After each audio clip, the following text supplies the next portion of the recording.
I came back from the cabin without warning. I'd forgotten my keys. Walking into the apartment, I went numb. My daughter was on her knees in front of her father-in-law.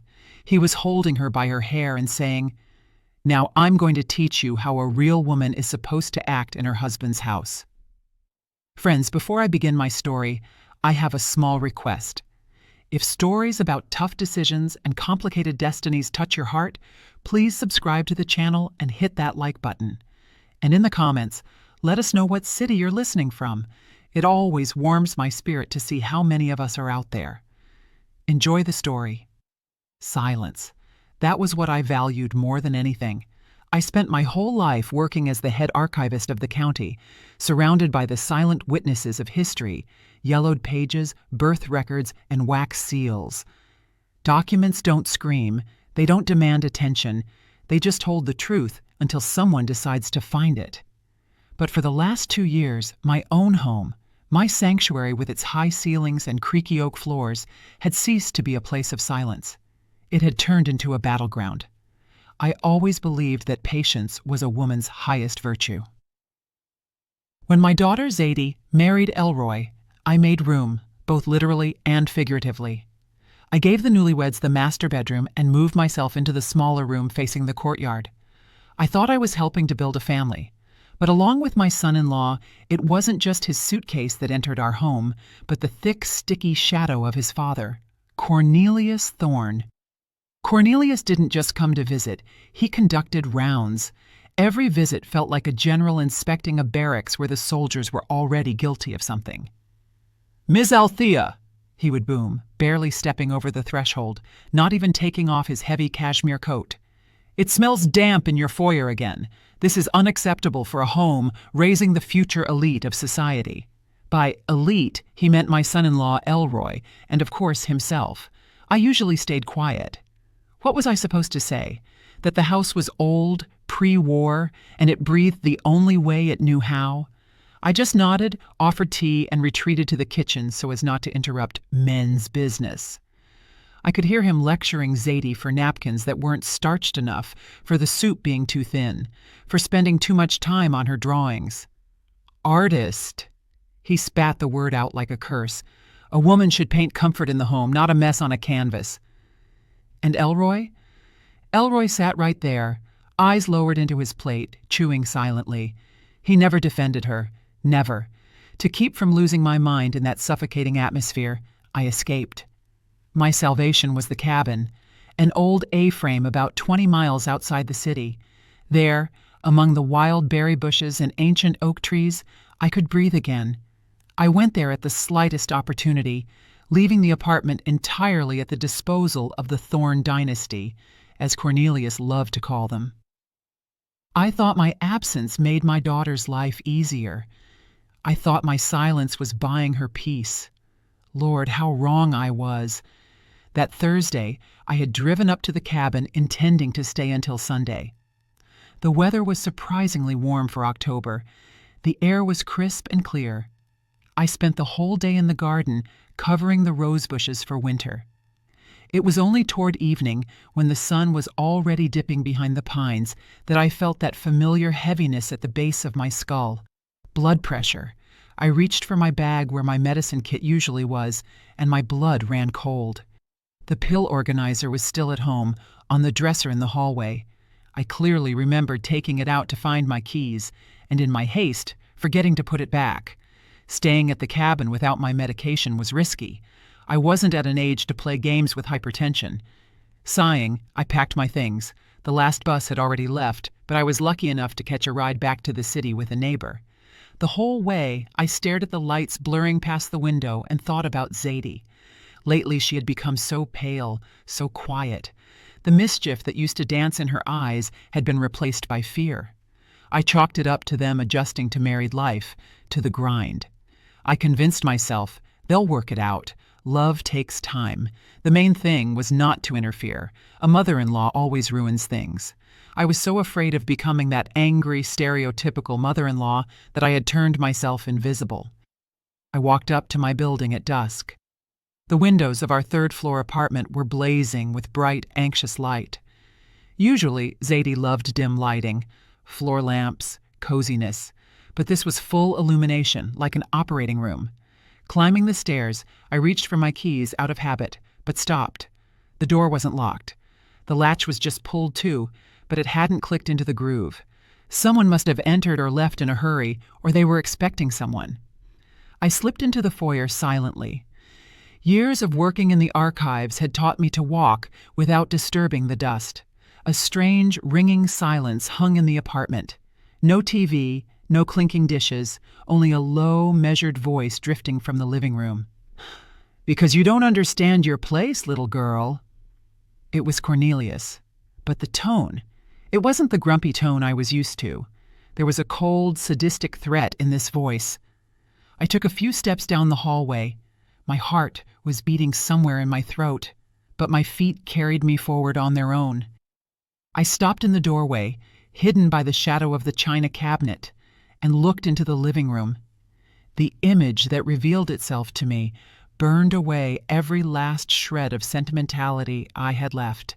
In the middle of the room, on our old Persian rug, my daughter, my proud, talented Zadie, was on her knees. She was wearing a simple house dress. Her head hung low. Before her, looming like a cliff, stood Cornelius. He was holding her by her hair, not just holding it. He had wrapped her thick, dark braids around his fist, forcing her to tilt her head back so her neck was unnaturally arched. A grimace of pain and humiliation was frozen on her face. Tears streamed down her cheeks, but she didn't make a sound. "Repeat it," Cornelius said quietly, almost gently, and that gentleness reeked of the grave. "Repeat what I said." In the corner of the room by the window stood Elroy, my son-in-law, my daughter's husband. He stood with his back to them, staring into the dark glass. His shoulders were trembling, but he didn't turn around. He knew what was happening, and he was doing nothing. I was wrong," Zadie whispered. Her voice shook and broke. Cornelius yanked her hair harder. Zadie let out a quiet sob. "Louder, and with respect." "I was wrong! Now I'm going to teach you how a real woman is supposed to act in her husband's house, since your own mother didn't bother to explain these simple truths to you." In that moment, something inside me died. The Althea who feared conflict died. The woman who believed that a bad peace is better than a good war died. All the fear, all my polite softness vanished, evaporated, leaving behind only icy clarity. It was as if I were looking at an old, damaged document that needed urgent restoration, or history would be lost forever. I didn't scream. I didn't throw myself at him with my fists. What could an elderly woman do against a heavy-set man pushing 250 pounds? Any hysteria right now would work against us. He would say I was crazy, that I was imagining things, that this was a disciplinary matter. No, archivists don't make scenes. Archivists document facts. Slowly, trying not to let a floorboard creak, I stepped back into the shadows of the hallway and took my smartphone out of my pocket. The camera turned on silently. I raised the phone, catching Cornelius's profile distorted by power, his fist in my daughter's hair, and Elroy's indifferent back. I hit record. Seconds stretched into eternity. The screen captured every word, every movement. "You should thank us, Zadie. Thank us for accepting you into the family," he said, leaning into her face. "Save." I dropped the phone into my pocket. The video was saved. I had the proof. Now I needed to act, not as a protective mother, but as a strategist. If I walked in now, they would make excuses. I needed to catch them off guard, but in a way that left them no time to concoct a lie. I turned back to the front door, grabbed the handle, opened it wide, and then slammed it shut with all my might, loud and rattling, as if I had just burst in from the street without a care for silence. "Zadie! Elroy! I'm home!" I shouted in a bright, casual voice, throwing off my coat. "Can you believe it? I forgot my medicine!" The sound of the slamming door rang out like a gunshot. A deathly silence fell over the living room, followed by frantic shuffling, like rats scurrying into corners. I took a deep breath and stepped out to meet the enemy. I walked into the living room, shuffling my slippers a little louder than usual, feigning shortness of breath. The scene had changed instantly, like in a cheap vaudeville show where the curtain drops too early. Cornelius was no longer looming over my daughter. He was standing by the fireplace, adjusting the cuffs of his pristine white dress shirt, and a mask of benevolence was rapidly forming on his face, which was still red from exertion. Zadie jumped up from her knees. She moved jerkily like a broken doll. She turned her face away, hiding her eyes from me, and mumbling something incoherent about a kettle left on the stove, she darted past me into the kitchen. I felt her shoulder brush mine. She was trembling. That trembling passed to me, but I forced my hands to stay steady. I just gripped the pill bottle tighter, which had conveniently been in my coat pocket. "Ah, Ms. Althea." The in-law's voice sounded almost joyful, though cold malice still splashed in his small, beady eyes. "We were just discussing family traditions with the young folks. Zadie, you know, she can be a bit too emotional sometimes." "Nerves, it's all nerves." Elroy finally turned from the window. He didn't look at his father. He looked at the toes of his shoes. "Yes, Mama," he squeezed out. "We were just talking." I sank into an armchair, sighing heavily, and rubbed my temples. "Oh, Cornelius, getting old is no joy. My head started hurting so bad I didn't even notice you had come over." "And Zadie?" "Yes, she's sensitive. Been that way since childhood." I saw the tension in his shoulders drop. He bought it. He didn't see a threat. He saw a tired, foolish old woman concerned with her blood pressure. To a man like Cornelius, women are divided into two types, those who can be used and those who can be ignored. I voluntarily stepped into the second category. "You should get some rest, Ms. Althea," he threw out condescendingly, heading for the exit. "I won't tire you out. I have a big day at the committee tomorrow. We're preparing for the city's centennial jubilee. You understand, the Thorn Line has always been at the center of our region's history." He left, leaving behind the smell of expensive cologne mixed with the smell of fear, which now soaked the walls of my apartment. I didn't sleep that night. I lay in the dark, listening to the silence in my daughter's room through the wall. It was too dense, that silence. I knew Zadie wasn't sleeping. I knew she was lying there, staring at the ceiling, hating herself for her weakness. I wanted to go to her, hug her, tell her I saw everything. But I stopped myself. If I interfered now, if I made a scene, Cornelius would just take Elroy, pressure Zadie with debts, and paint us as hysterical women. He was a master manipulator. To defeat a dragon, you don't charge at it with a pocket knife. You need to know where the soft underbelly is beneath the scales. I needed a weapon, and I knew exactly where it lay. In the morning, as soon as the city woke up, I dressed strictly but modestly in my usual gray coat and left the house. I told Zadie I was going to the pharmacy, but my path lay in a different direction. The city archives were located in the building of the former Merchants Guild. Massive doors, the smell of old paper and dust. This smell was dearer to me than perfume. I had worked here for 40 years. I was greeted with smiles. The young intern at the front desk didn't even ask for a pass, just nodded. "Good morning, Ms. Althea. Coming to visit us?" "Yes, sweetheart." I smiled my most harmless smile. "Decided to check on old friends and clarify a few things for my memoirs." I walked into the vault. It was cool in there, rows of metal shelves stretched into the gloom. I knew this labyrinth by heart. My fingers remembered where to look.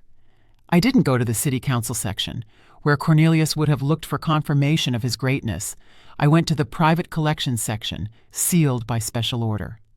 20 years ago, Etta, Cornelius's wife and my best friend, was dying of cancer. A week before the end, she handed me a box. "Hide this, Althea," she whispered then, squeezing my hand with dry, hot fingers. "If Cornelius finds this, he'll destroy everything. Promise me you'll open this only in dire need." I promised. I filed the documents as an unclaimed private archive and shoved the box into the farthest corner of shelf number 17.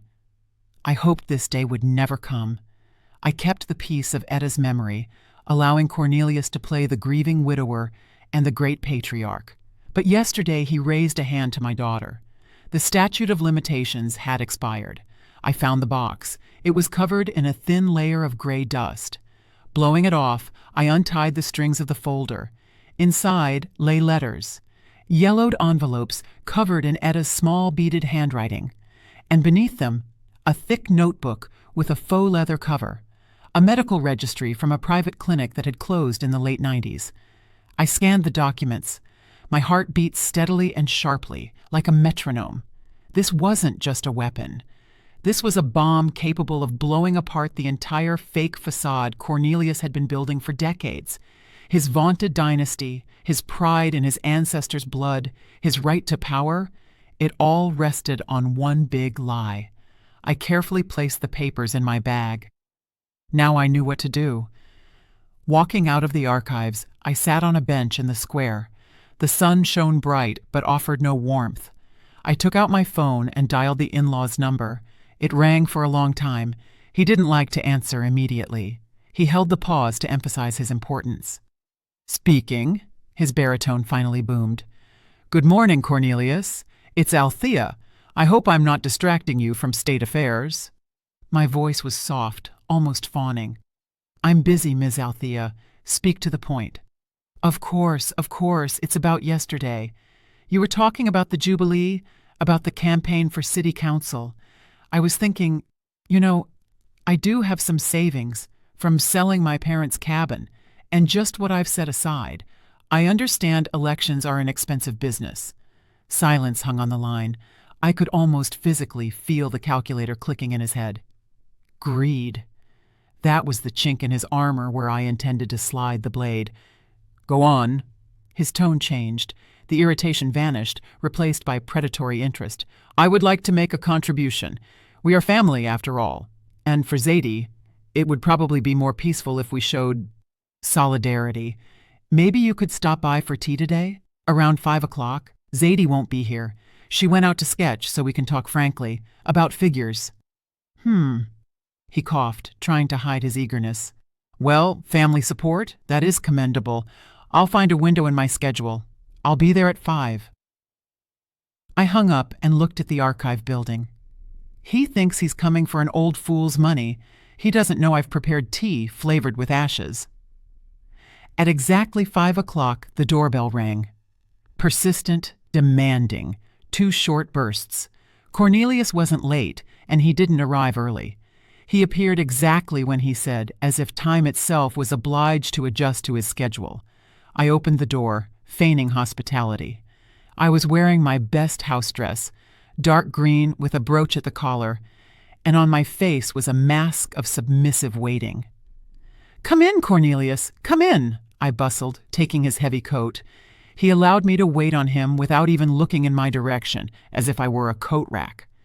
He walked into the living room like he owned the place, scanning the room as if already calculating what could be remodeled. On the table sat my signature caramel cake, fine china, and silver spoons, everything he liked. Attributes of a decent home that he bragged about so much. "Well, Miss Althea." He sank into the armchair, the springs creaking pitifully beneath him. "I'm glad you've shown some prudence. Family is, above all, a common pot and common goals." He immediately took a piece of cake without waiting for an invitation. He ate greedily but neatly, wiping the corners of his mouth with a napkin after every bite. I sat opposite, hands folded in my lap, observing. "Of course, Cornelius.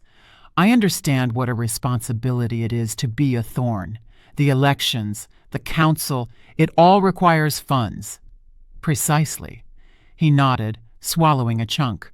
"A campaign is an expensive affair. Banners, meetings, press. People need to see power. They need to see that history stands behind me. By the way, about the sum. What figure are we discussing?" I named a sum. Not too big to look suspiciously generous, but not small either, enough to make his eyes light up with a greedy glint. It was money saved for a rainy day. Well, I couldn't imagine a rainier day than yesterday. "Respectable." He nodded graciously, leaning back. "That will cover the printing costs. Zadie, of course, could earn something herself, but with her character and talents—" He waved his hand dismissively. "You've spoiled her too much, Althea. A woman should be a quiet harbor, not a storm in a water glass. Look at my Etta. She was a saint of a woman, quiet, submissive, knew her place. At the mention of Etta, everything inside me tightened. Knew her place. I remembered that place. I remembered her tear-stained eyes, the bruises she hid under long sleeves, and the animal fear with which she flinched at the sound of his footsteps. Yes, Etta was wonderful, I said quietly, pouring him more tea. By the way, Cornelius, I was going through some old papers in the closet the other day. You know, nostalgia, and I found a curious thing. I stood up and went to the dresser, where I had placed a small stack of letters tied with a ribbon beforehand. It was just a tiny fraction of what I had taken from the archives, the most innocent part, just correspondence between Etta and her sister about the weather and fabric prices. No secrets, just household nonsense. I placed the stack on the edge of the table next to his cup. Etta's letters. I thought maybe you'd find it pleasant to read, to remember your youth. She writes so warmly about your home. Cornelius didn't even touch the letters. He cast a squeamish glance at them, as if I had put a dead mouse on the table. "Why do I need that junk?" he scoffed. "The past should stay in the past. Etta was a simple woman, Althea. What could she write about? Seedlings? Gossip? No." "But it's a memory," I murmured, intentionally playing the role of a sentimental fool. "Memory is monuments, Ms. Althea. It's crests, it's medals, it's achievements. But papers scribbled with women's nonsense, that's trash." He pushed his cup away. "Get rid of it. Better yet, burn it. No need to clutter the house. You can already barely breathe in here from the dust." He said it with such ease. Burn it. He was sure he knew everything about his wife. He was sure she was an empty shell created only to serve as his background. His arrogance was so great, he didn't even entertain the thought that a simple woman could have her own secrets. That was his fatal mistake. He underestimated not only me, but the woman he lived with for 30 years. "As you say, Cornelius," I agreed submissively, putting the letters back in the drawer. "You know best." He stood up, brushing crumbs from his trousers. The talk about money had calmed him, filled him with a sense of self-importance. He got what he came for, and now hurried to leave so as not to waste his precious time on the company of a boring old woman. Already in the foyer, putting on his coat, he stopped and looked around the hallway. "By the way, Ms. Althea, since we are now partners in the campaign, next week photographers are coming to see me. Need the ambiance for the brochure, you understand? The atmosphere of an old noble nest. My study is being renovated, so I decided to hold the shoot here.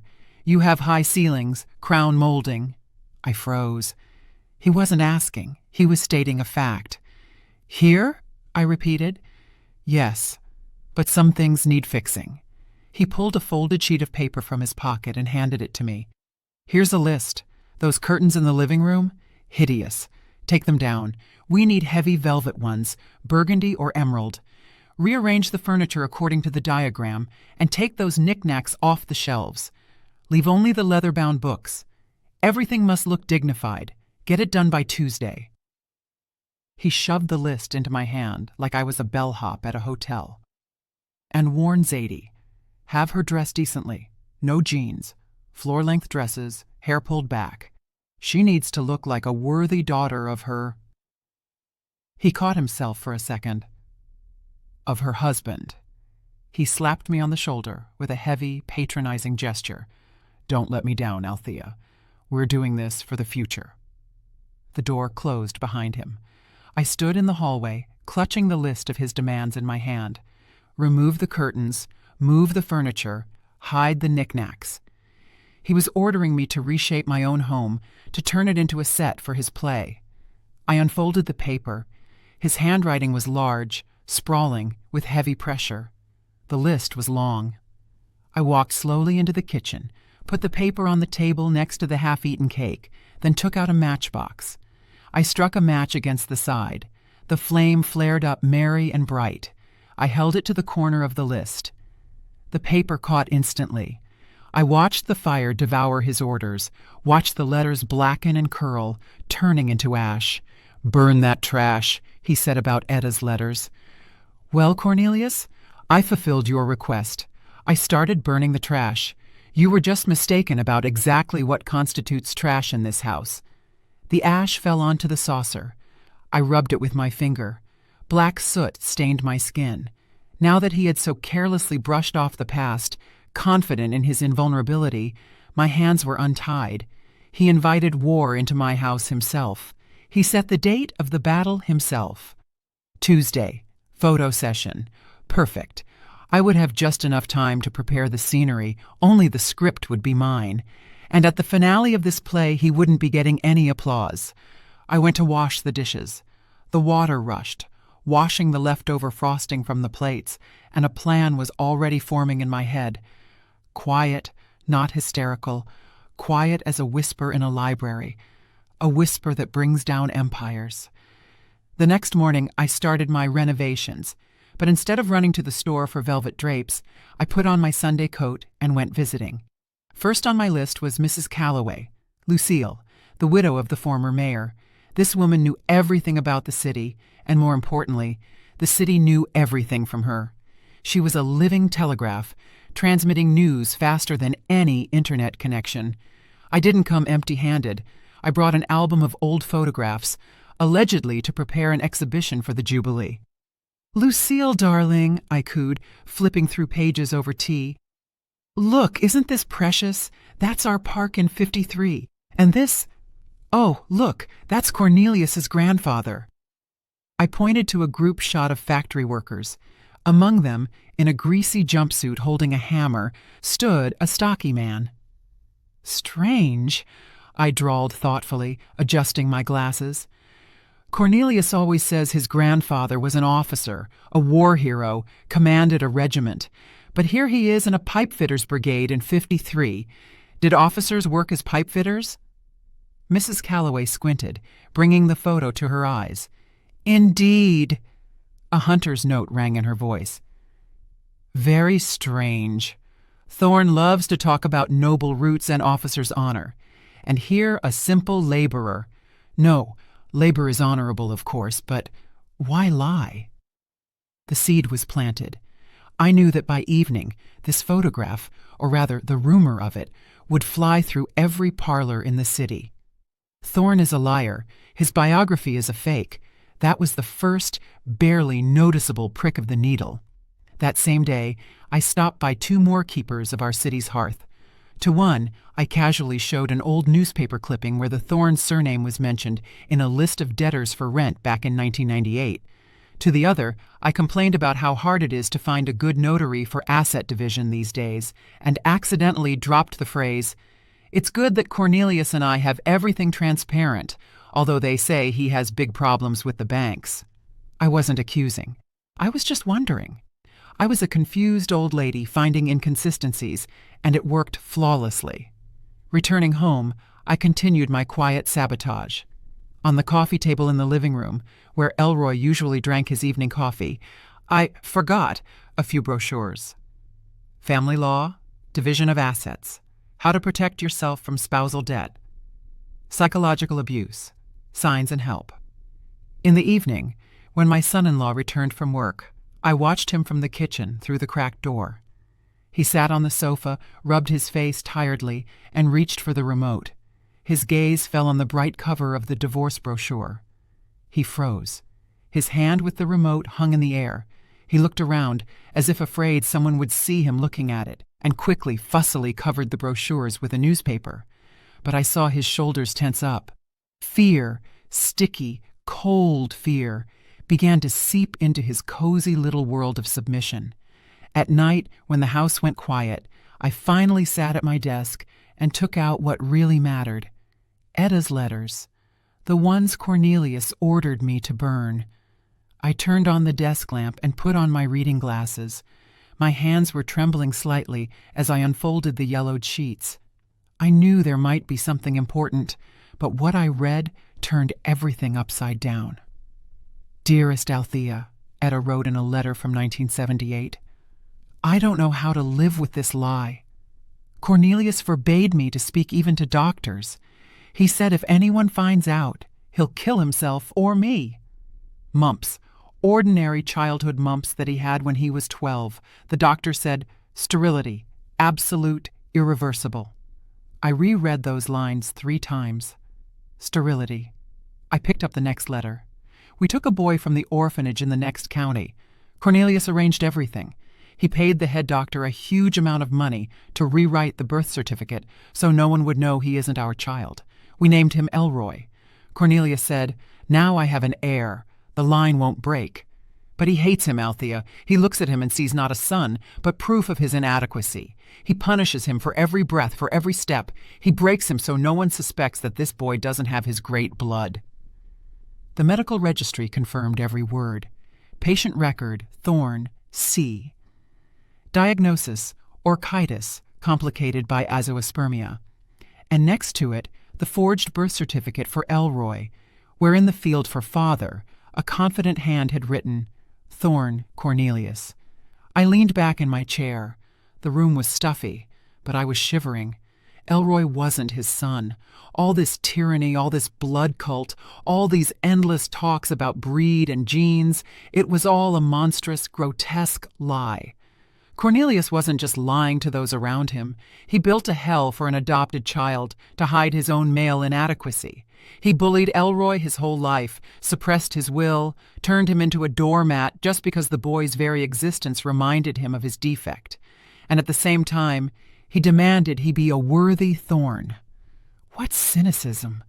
What bottomless vileness! I carefully folded the letters back into the folder.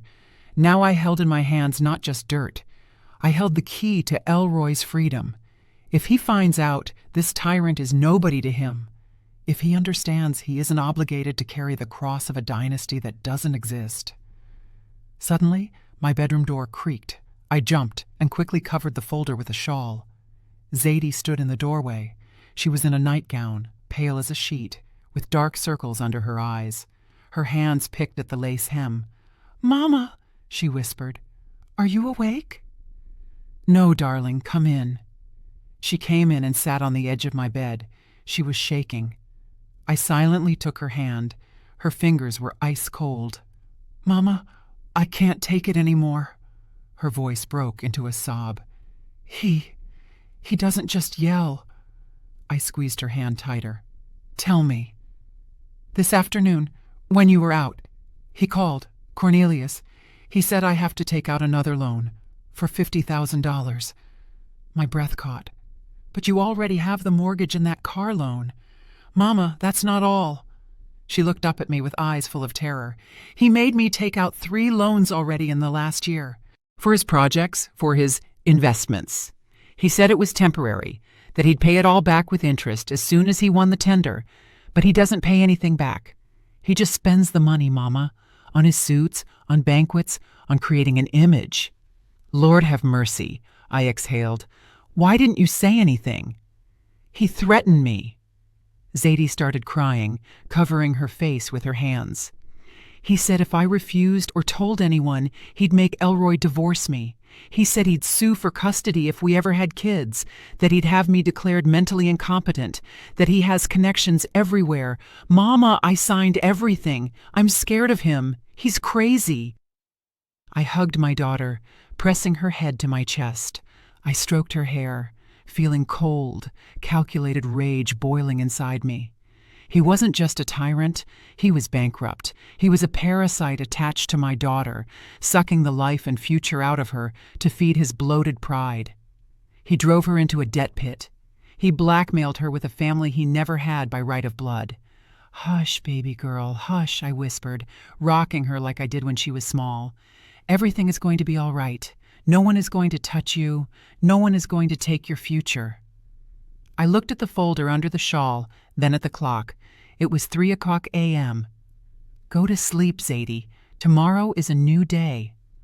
"Mama, what are we going to do?" She lifted her tear-stained face. "We're trapped." "No," I said firmly. "We aren't the ones trapped. He is. He just doesn't know the lid is slammed shut yet." I tucked her in, gave her a sedative, and waited until she fell asleep. I didn't go to bed myself. I sat in the dark and thought. The stakes had risen to the heavens. This was no longer just about moral humiliation. This was about financial catastrophe and criminal acts.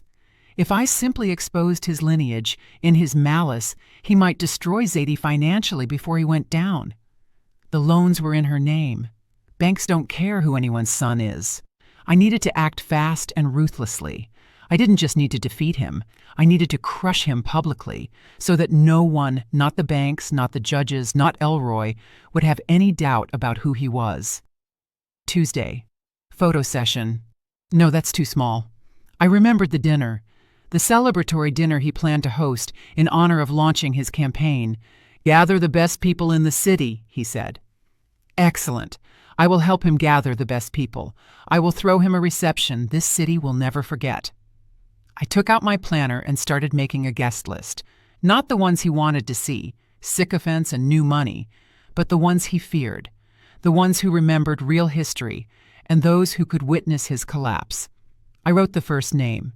Head of the credit department at First National Bank. Second, editor-in-chief of the City Gazette. The war had moved into the active phase, and I, Althea Vance, the quiet archival mouse, was preparing to be its general. The next morning I called Cornelius.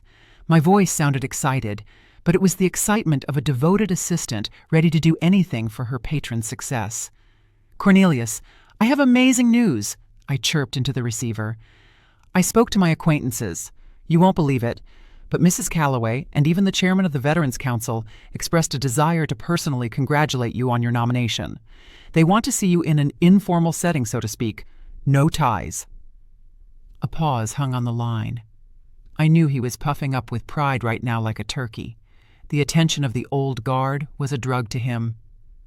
Well then, he drawled leisurely.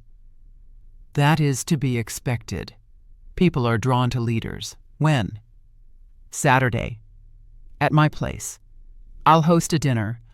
Only our most important people. It will be a perfect rehearsal before the big banquet. Good. He agreed so quickly I barely suppressed a smirk. His vanity was his guide, and I was leading him straight off a cliff. Just Althea, make sure the table is appropriate. No potato salad, game, sturgeon, good wine. I'll send a wine list. Of course, Cornelius. Everything will be top tier. I spent the whole week preparing, but not for a celebration, for an execution. I ordered food from a restaurant so I wouldn't be stuck at the stove. I needed my strength. I polished the silverware to a mirror shine so it would reflect his disgrace, and I sent out the invitations. But the most important thing I did was on Friday. I went to the bank.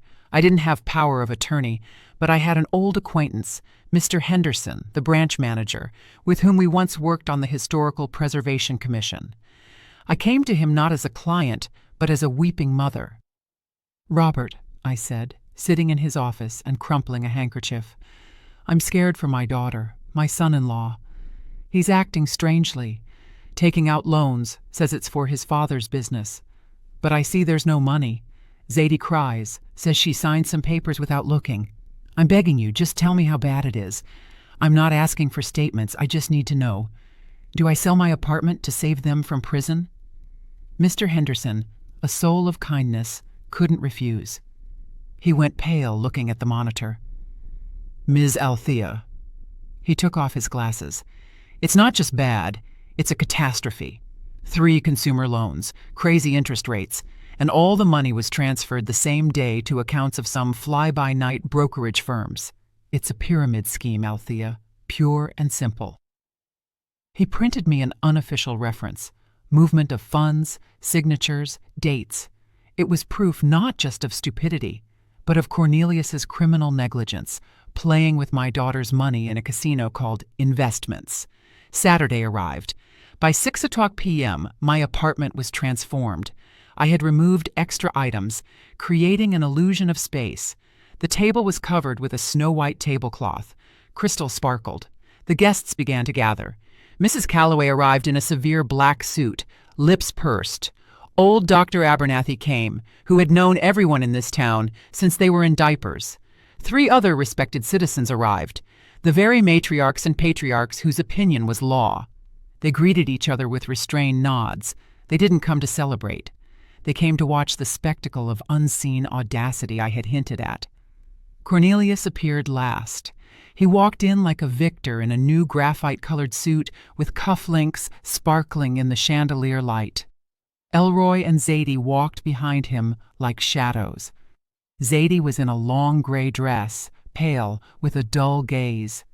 Elroy in a tight jacket, hunched over, twitchy. "Greetings, ladies and gentlemen," Cornelius boomed, spreading his arms. "Glad to see the cream of our society at one table." The guests responded with polite but cold nods. Cornelius didn't notice, or didn't want to notice. He walked to the head of the table and sat down, not even waiting for the ladies to be seated. Dinner began. Cornelius talked. He talked about the fate of the nation, about the decline of morals, about how important it is to preserve traditions. He ate sturgeon, washed it down with wine, and pontificated. "My line," he broadcasted, raising a glass, "has always served as an example. My grandfather fought in the war, my father built this city, and I, as the head of the family, carry this banner. We thorns, we are steel." Mrs. Calloway coughed delicately. "Excuse me, Cornelius," she said quietly, "but what regiment did your grandfather serve in? I was just going through the archives recently." Cornelius froze for a second, but immediately recovered. "Cavalry, of course. Guards regiment. Swords drawn. Huzzah!" Mrs. Calloway exchanged glances with Dr. Abernathy. A mixture of pity and contempt read in their eyes. The tension at the table grew. The guests barely ate. They were watching this one-man show, waiting for the climax, and Cornelius began to bring it closer himself. The wine hit his head. He felt the audience wasn't warming up and decided he needed to show power. "Zadie!" he barked suddenly, slamming his palm on the table. "Why are the glasses empty? Are you asleep? Tend to the guests. What did your mother teach you?" Zadie flinched, dropping her fork. The sound of silver on china rang out deafeningly. She jumped up hastily, grabbed a bottle of wine. Her hands were shaking. She reached for Mrs. Calloway's glass, but the bottle slipped from her damp fingers. Red wine splashed onto the tablecloth, spreading in an ugly stain that looked like blood. "Clumsy!" Cornelius roared. His face turned crimson. "You embarrass me. Can't even pour wine." He raised his hand. It was a reflex motion, practiced by years of impunity.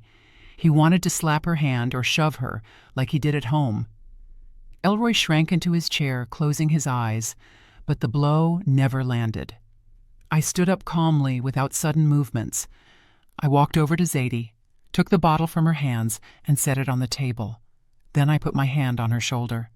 My palm was heavy and warm. "No," I said. My voice was quiet, but in the ensuing silence, it sounded like a gong strike. "She will not be pouring. She is not the help, and she is not your property." Cornelius slowly turned his head to me. His eyes bulged with surprise. "Mutiny on the ship from this gray mouse?" "What did you say?" he hissed. "You dare dictate to me in the presence of my family?" "This isn't your family, Cornelius."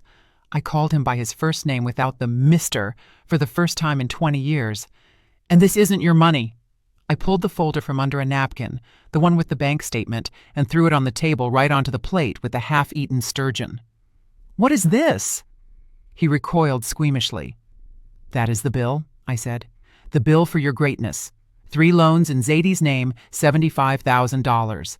Money you stole from your children and threw to the wind on those investments of yours that popped like soap bubbles." The guests gasped. Dr. Abernathy reached for the folder, opened it, ran his eyes over the lines. "My God," he muttered. "Crypto guarantee? Cornelius, did you put the children's money into pyramid schemes?" Cornelius went pale. Sweat broke out on his forehead in large drops. "That's a lie," he shouted, jumping up. "It's a fabrication. This witch wants to frame me. I am a businessman. I have assets." "You have nothing," I cut him off. "You are bankrupt, Cornelius. You live off your son's wife, whom you drive into debt by threatening to destroy her marriage. You aren't a patriarch. You are a parasite." "Silence!" he roared, losing human form. He grabbed a steak knife from the table. "I'll kill you!" Zadie screamed. The guests recoiled in horror. "Go ahead," I said, looking him straight in the eyes. I didn't step back an inch. "Strike me in front of witnesses. Show them all who the real Cornelius Thorne is." He froze with the knife in his hand. His chest heaved. He looked around. 10 pairs of eyes were staring at him, and in those eyes there was no respect, no fear, only disgust. He slowly lowered the knife. Silver clattered against the plate. You don't understand," he wheezed, trying to regain shreds of dignity. "I did it for the family, for the future." "For the future?" I asked. "What future? A future built on lies?" I took a step toward the table and picked up the second folder, the one that had been lying on the sideboard. The folder with Etta's letters. "Speaking of the future," I said, opening it, "and the past. You love to talk about blood so much, Cornelius, about dynasty, about how important it is to pass on genes." I pulled out the medical chart, old and tattered. "What is that?" He backed away. He recognized that notebook. I saw it in his eyes. Animal terror splashed in them. "It's a medical history," I said loudly so everyone could hear, especially Elroy. "Your history, Cornelius. 1978. Elroy raised his head. For the first time all evening, he wasn't looking at the floor, but at me. A spark of understanding appeared in his gaze. "Don't you dare," Cornelius whispered. "Don't you dare." "Why?" I asked. "You love the truth. So let's tell the truth. Let's tell everyone, and your son too, why you hate him so much, why you tried to break him his whole life. Isn't it because every time you look at him, you remember he isn't yours?" The silence in the room became a vacuum. It felt like the air had vanished. "What?" Elroy's voice sounded raspy, like metal scraping. "What did you say, Mama?" I turned to my son-in-law. "He is not your father, Elroy. You are adopted. Your father is sterile." The bomb detonated. Shrapnel flew in all directions, and there was no way back. At the table, someone knocked over a glass, but no one turned at the sound of breaking glass. All eyes were glued to Cornelius. He stood white as a sheet, mouth twisted as if punched in the gut. His carefully constructed world, his myth of the dynasty, his power, it all crumbled to dust in 1 second. Elroy slowly rose from his chair. He looked at the man he had called father all his life with a strange, childlike bewilderment. "Is it true?" he asked quietly. "Pop, is it true?" Cornelius was silent. His chest heaved convulsively. He searched for words, searched for a lie that could save him, but this time the lie didn't come. Too many witnesses, too heavy the evidence lay on the table. "Elroy," he began hoarsely, trying to return to a commanding tone, but his voice cracked. "Don't listen to this crazy woman. She wants to tear us apart. She's jealous of our family." "Family?" Elroy repeated. Tears rang in his voice, but they weren't tears of pity. They were tears of revelation. "You told me my whole life I wasn't worthy of your blood, that I shamed the Thorne line. You beat me with a belt for getting C's because Thornes don't get C's. You made me quit music because men in our family are engineers. And now it turns out there is no family line?" "Shut up!" Cornelius roared, turning purple. "I raised you. I fed you. I made a man out of you. You should kiss my feet, you puppy." He stepped toward Elroy, raising his hand. The habit of hitting, the habit of suppressing, worked automatically. But this time, Zadie stood between them. My quiet, intimidated daughter stepped forward and shielded her husband. She straightened up, squared her shoulders, and suddenly I saw in her that little girl who once wasn't afraid to climb trees and fight with boys. "Don't you dare," she said, clear, loud. "Don't you dare touch him." Cornelius stopped. He looked at Zadie, then at me, then at the guests who watched this scene with horror and revulsion. You all conspired?" he screamed, spitting saliva. "It's a conspiracy. You want to destroy me? I am Cornelius Thorne. I am a candidate for council. I will grind you all into powder." He lunged at me, fists clenched.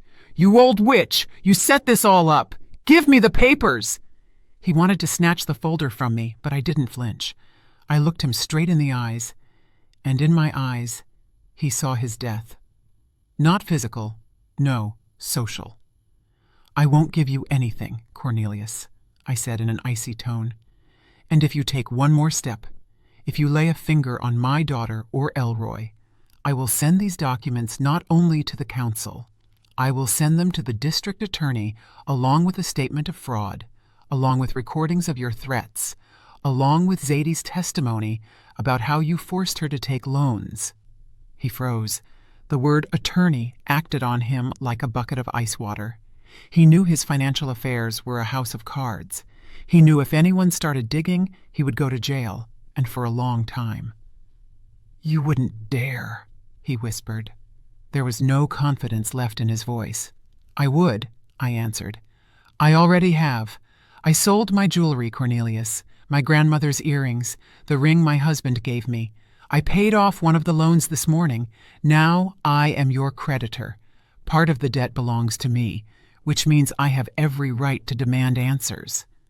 I was bluffing. I had only paid off a small part, the interest, to buy time. But he didn't know that. He was financially illiterate. He feared numbers just as much as he feared the truth. You're lying." "Want to check?" I took out my phone. "I have a recording of our conversation the day you dragged Zadie by her hair. Want me to play it right now? Let everyone hear how the patriarch speaks to women." I tapped the screen. The silence of the room was torn by his voice, recorded days ago. "A real woman is supposed to act in her husband's house." The sound was clear, vile. Cornelius backed away. He looked at the door. The guests were silent. Mrs. Calloway looked at him like she found a cockroach in her soup. Dr. Abernathy shook his head. Cornelius realized he had lost. His public execution had taken place. The mask was ripped off, and underneath was the ugly, pathetic face of a coward. He turned to Elroy. It was his last chance, the last hope that years of training still worked. "Son," he said, changing his tone to a pitiful, pleading one. "Son, don't listen to them. They want to separate us. I love you. I did everything for you. Was I strict? Yes, but times are hard. A man needs to be toughened. Let's go. Let's go home. We'll sort it out. We're family." He reached out his hand, the hand that a minute ago wanted to strike. Elroy looked at that hand. A painful struggle was happening in his eyes. 20 years of fear, 20 years of submission fought against 1 minute of truth. He looked at his father, then at me, then at Zadie, who still stood before him like a shield. And suddenly he exhaled deeply, convulsively, as if dropping a concrete slab from his shoulders. "No," he said. "What?" Cornelius blinked. "No," Elroy repeated firmer. "I'm not going anywhere with you. And I'm not your son. You said it yourself in the documents." "Elroy!" Cornelius squealed. "You're betraying your father." "I am betraying a lie," Elroy answered. He stepped to Zadie and took her hand. "My family is here. It's Zadie and Ms. Althea. And you're just a man who lived in my house." Cornelius staggered. It was the end. His creation, his project, his victim had rejected him. "Get out," I said quietly. "Get out of my house, Cornelius, and never come near my children again." He swept a wild gaze over everyone. "You'll regret this," he spat. "You'll all come crawling back to me on your knees. I am a thorn. I am—" "You are nobody," Mrs. Calloway interrupted him. She stood up and walked over to me. "Althea, darling, pour me some tea. And this gentleman, it seems, has overstayed his welcome. The door is that way." Cornelius grabbed his jacket from the back of the chair. He ran out of the room, stumbling, ridiculous and pathetic in his anger. We heard the front door slam. Silence hung in the room, but it was a different silence, neither heavy nor suffocating. It was the silence after a storm, when the air becomes clean and fresh. Elroy sank onto a chair and covered his face with his hands. His shoulders shook. He was crying. For the first time in years, he wasn't crying from humiliation, but from relief. Zadie hugged him, stroking his head. I looked at the guests. "I apologize for the scene," I said, fixing my hair. "It seems dinner is a bit ruined." "Oh, nonsense, Althea," Dr. Abernathy smiled, raising his glass. "On the contrary, this was the most honest dinner in years. To the truth, my friends." We clinked glasses. The sound of crystal was pure and joyful. I took a sip of wine and felt warmth spread through my body. The dragon was slain, but I knew he would still try to lash his tail. I was ready for it. The next morning, Cornelius didn't disappear. He came back. Not to the apartment. No, that path was closed to him. I had changed the locks that night, calling a 24-hour locksmith. He returned to Elroy's life, trying to punch a breach in his newfound armor through the phone. The call started at 7:00 a.m. Elroy sat in the kitchen, pale, with a cup of cold coffee, staring at the screen where Father flashed. The phone vibrated, crawling across the table like a beetle, demanding attention. "Don't answer," Zadie said quietly, covering his hand with hers. But Elroy answered. The habit of obeying was too deep. He pressed answer and put it on speaker, as if he needed us to hear too, to be witnesses and protectors. "Elroy!" Cornelius's voice no longer sounded commanding, but hysterical, cracking into falsetto. "What are you doing? Do you realize what you've done? You disgraced me in front of the whole town, but I am ready to forgive. Do you hear? I am ready to forgive your stupidity. It's that old witch, Althea. She bewitched you. She always envied me, envied men, because she's an empty woman with no man of her own." I stood at the stove, flipping pancakes. My hand didn't tremble. His insults didn't wound anymore. They were predictable as autumn rain. "She's lying, Elroy," he continued, screaming into the phone.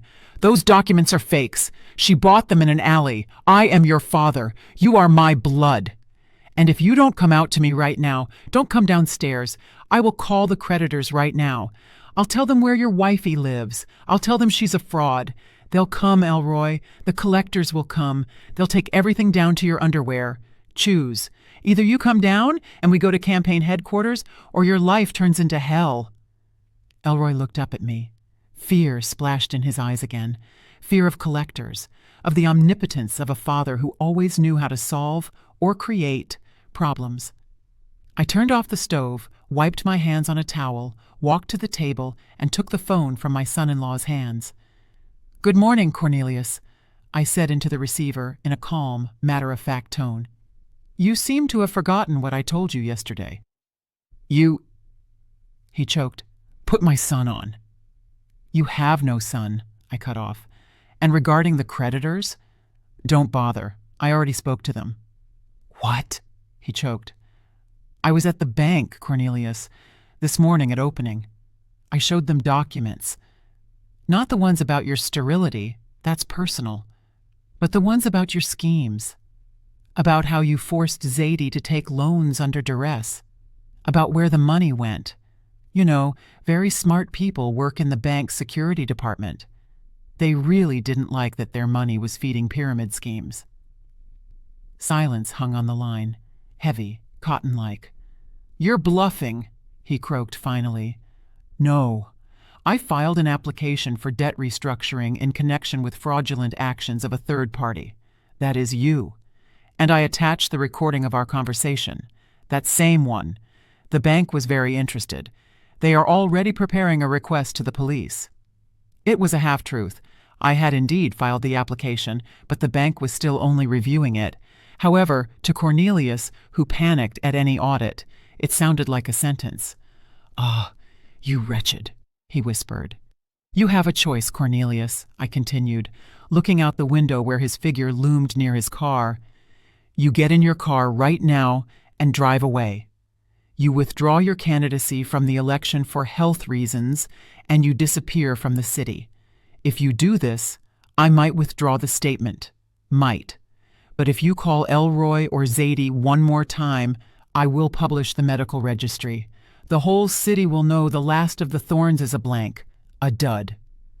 I hung up. We walked to the window. Cornelius stood down there, looking up at our balcony. He looked like a deflated balloon. His shoulders slumped.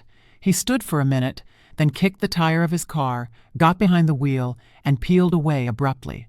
Elroy watched him go. "He left," he said quietly. "Yes." I nodded. "He left, but it wasn't the end yet. Cornelius was wounded, but not killed. His ego couldn't accept defeat." An hour later, the doorbell rang. A courier stood on the doorstep. He brought an envelope. Inside was a subpoena. Cornelius was suing Elroy, demanding reimbursement for upbringing and maintenance expenses for the last 18 years. An absurd, insane lawsuit dictated by desperation and a desire to hurt one last time. He demanded millions. Elroy read the paper and went white. "He wants to sue," he whispered. "Mama, he wants to sue me for everything I've earned." "He wants to scare you," I said, tearing the subpoena in half. "This is the raving of a madman. No court will accept this, but he wants to fray our nerves." "I'm going to him," Elroy said suddenly. Zadie and I exchanged looks. "No," my daughter cried out. "You aren't going. I won't let you." "I have to." Elroy stood up. His face changed. That softness, that looseness that was always in him disappeared. A hardness appeared.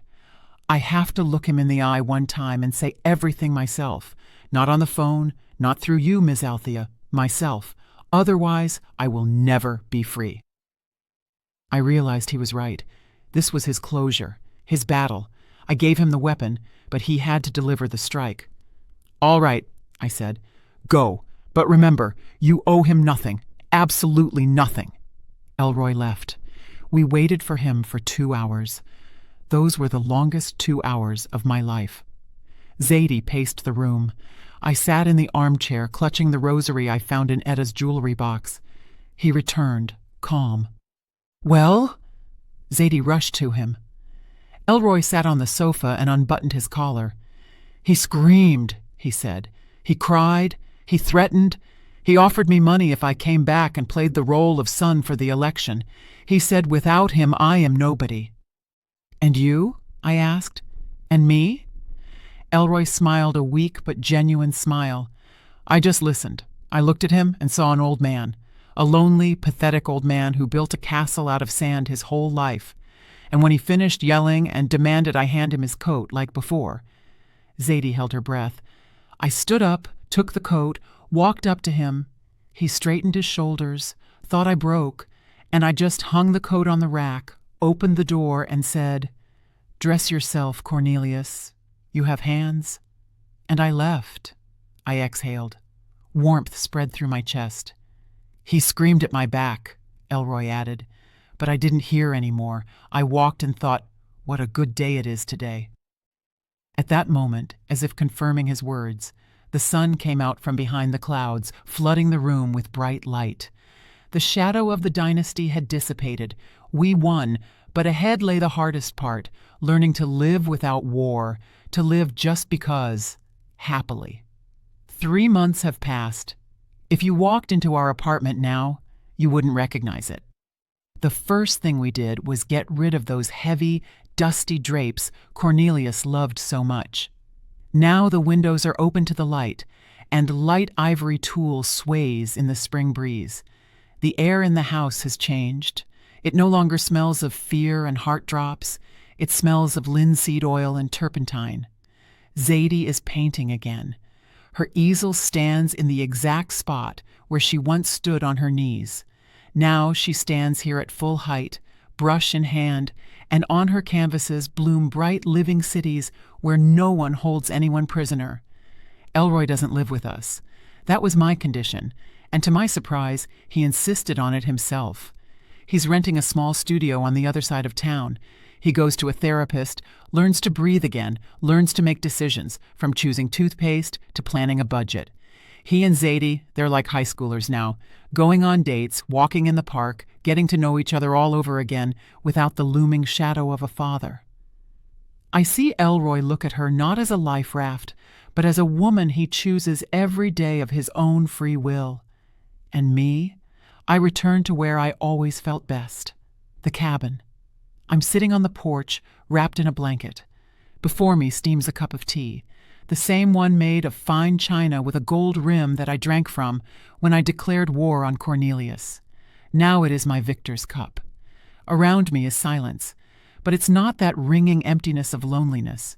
It is the silence of peace. I spent the whole morning in the garden, planting roses. My hands, used to the paper dust of archives, are now in the earth. I'm planting the peace rose variety, large yellow-pink buds. They say they are very resilient, like us. The gate creaked. It was the mail carrier, old Mr. Fred, bringing newspapers and bills. I wasn't expecting letters, but among the electric bills lay a plain white envelope with no return address.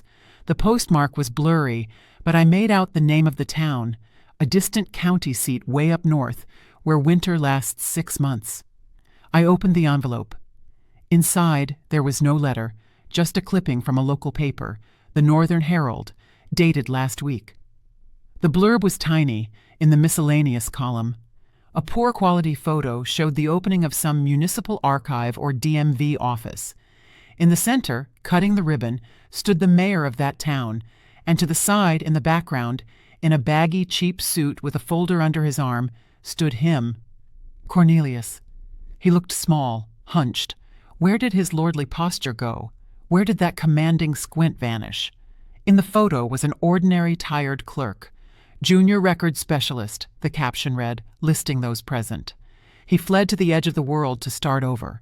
But there, in that cold land, without Zadie's